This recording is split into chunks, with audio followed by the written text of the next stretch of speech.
Sebelum saya ke Mas Haryadi dan juga ke Mas Luki, saya ke Pak Febrio terlebih dahulu yang sudah bergabung dengan saya melalui video conference.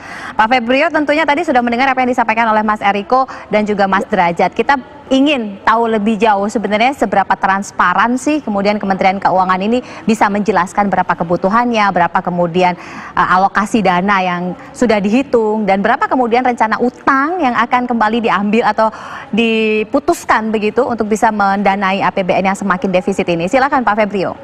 Ya, saya setuju sekali dengan asesmen dari Pak Derajat, Pak Eriko, dan juga Pak Haryadi. Keuangan negara itu harus setransparan mungkin, dan memang justru itu kalau kita lihat ya Bapak Ibu sekalian, kalau kita bandingkan dengan negara-negara lain, ini terakhir saya mau ambil data dari Bloomberg. Bloomberg ini melakukan analisis dari sekitar 60 negara berkembang dalam konteks bagaimana menghadapi COVID dan bagaimana kira-kira peluang untuk keluar dengan baik dari kondisi COVID. Nah, ini ada beberapa pertimbangan. Satunya tentunya adalah handling COVID itu sendiri seperti apa, satu.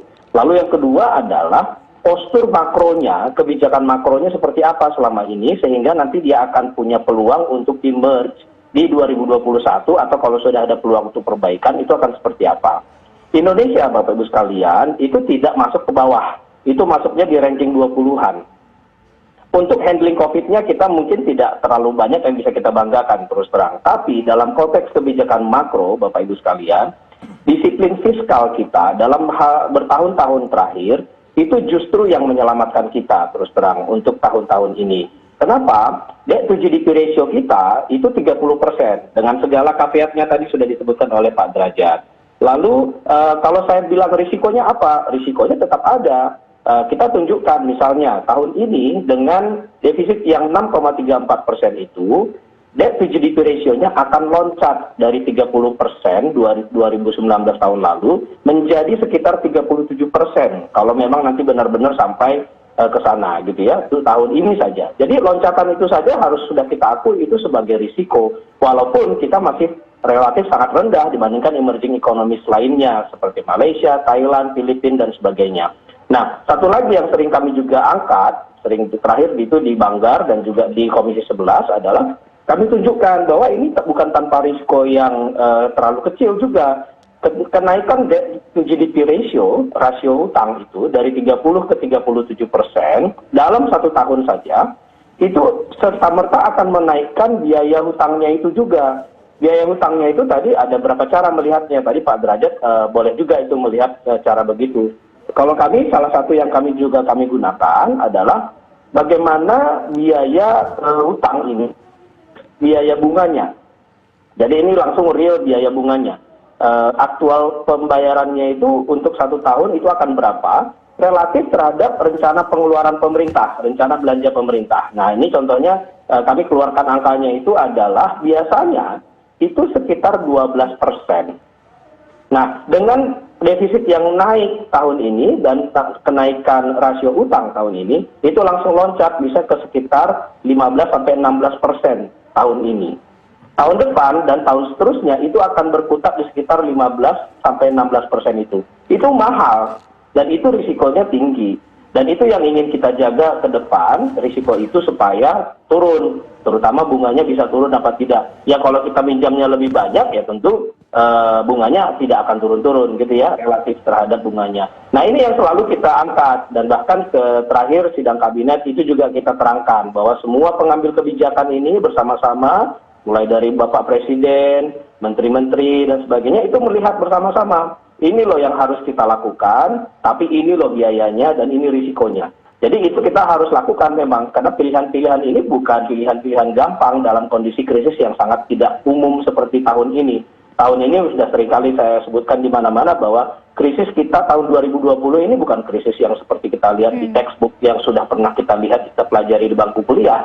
Ini krisis yang memang sangat-sangat luar biasa membingungkan karena kita tidak tahu kapan berhentinya. Karena sumber dari krisisnya bukan perekonomian itu sendiri, tapi adalah krisis kesehatan. Nah, masalah transparansi, kami sangat setuju, itu harus terus dilakukan.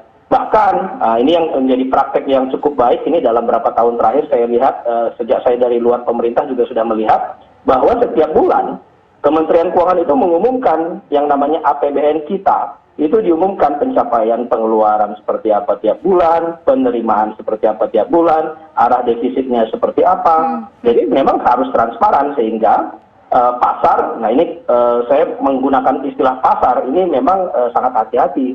Kenapa? Karena utang kita itu lebih dari 80% dalam bentuk surat utang.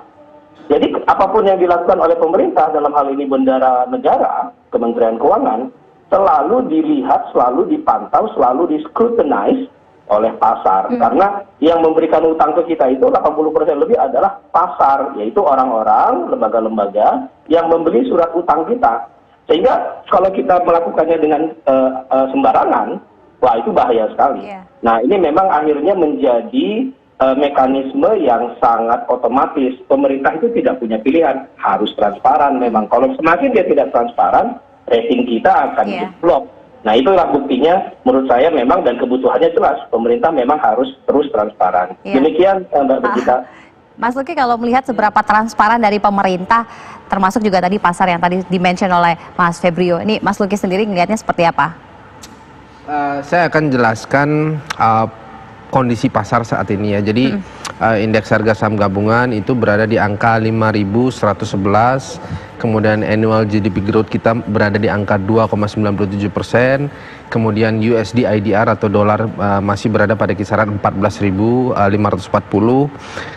kemudian harga emas sekarang sudah mendekati angka 2.000 US dollar per troy ounce, dan harga minyak dunia ada di 41 US dollar per troy ounce.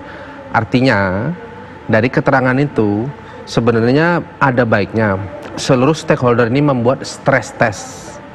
Misalkan satu, apabila dolar kembali ke angka 15.800 atau 16.000, itu stress test seperti apa untuk mengatur, mengendalikan, kemudian menjaga situasi pertumbuhan ekonomi yang dicita-citakan. Karena kalau kita lihat dari aspek yang lebih makro, mau tidak mau APBN juga memperhitungkan dua aspek tersebut, bagaimana kinerja harga dolar dan kinerja harga minyak dunia. Nah, stress test itu harus dibuat dan ada baiknya sehingga apa? Publik juga bisa mengetahui secara transparan. Misalkan nanti minyak kembali ke angka 60 US dollar per barrel, sementara minyak dijadikan dasar perhitungan APBN, itu kita mau apa? Kedua, misalkan indeks harga saham gabungan yang tadinya year to date itu ada di angka 6.414, sekarang di angka 5.111. Apabila nanti mengalami koreksi, lantas bagaimana? Mengapa perusahaan-perusahaan IPO atau perusahaan-perusahaan yang mempersediakan dirinya untuk transparan di publik sekarang belum tumbuh signifikan? Kenapa? Berarti apa? Baik itu dari sisi stakeholder, kemudian baik itu dari sisi shareholder, itu sedang membatasi diri sebenarnya. Mengapa sebutlah go public itu tidak menjadi pilihan kali ini. Nah itu jadi saya melihat bahwa aspek transparansi ini perlu dieliminir dengan apa? Membuat stress test. Tahun-tahun sebelumnya, sebutlah tahun 2014 itu sudah ada stress test pada saat kita berada pada level indeks koreksi cukup besar, kemudian rupiah juga cukup melemah dan dolar cukup tinggi. Artinya saya kira itu stress test cukup baik dalam penyelenggaraan. Kalau kita mau memperbaiki tingkat transparansi, kemudian APBN, kalau kita lihat tinjauan APBN secara dasar kan fungsinya adalah alokasi, distribusi dan stabilisasi. Nah kita ini menginginkan stabilisasi agar seperti Mas Haryadi memiliki stabilisasi pandangan untuk melakukan kegiatan wirausaha. Kemudian dari Mas Eriko misalnya memiliki pandangan-pandangan untuk mendorong organ ya, atau sebutlah secara sistemik bagaimana sebenarnya program-program, apakah itu stimulus ataukah itu program akselerasi untuk menangani apabila skenario-skenario itu terjadi gitu. Dan saya kira itu juga tadi sudah diungkapkan oleh Mas Derajat mengenai rasio. Nah, itu yang terpenting menurut saya itu, karena hutang mau tidak mau bukan berarti kita tidak boleh berhutang, tetapi dalam pandangan pasar berhutang itu baik karena ada investment grade, ada credit rating. Justru yang mampu mengelola hutang dengan baik itu memiliki pasar memiliki pandangan negara ini mampu mengatasi persoalan-persoalan atau dinamika volatilitas pasar. Yang jadi persoalan sekarang satu, kalau hutang tidak tepat sasaran bagaimana? Kalau tidak produktif bagaimana? Kalau ternyata mendekati angka default itu mau apa? Gitu. Lalu bagaimana kemudian pengusaha melihat kondisi ini? Seberapa panjang nafasnya kalau kita melihat kondisi yang sekarang mengenai kebijakan-kebijakan yang sudah dilakukan oleh pemerintah yang konon kabarnya masih belum cukup cepat? Sesaat lagi kita akan lanjutkan.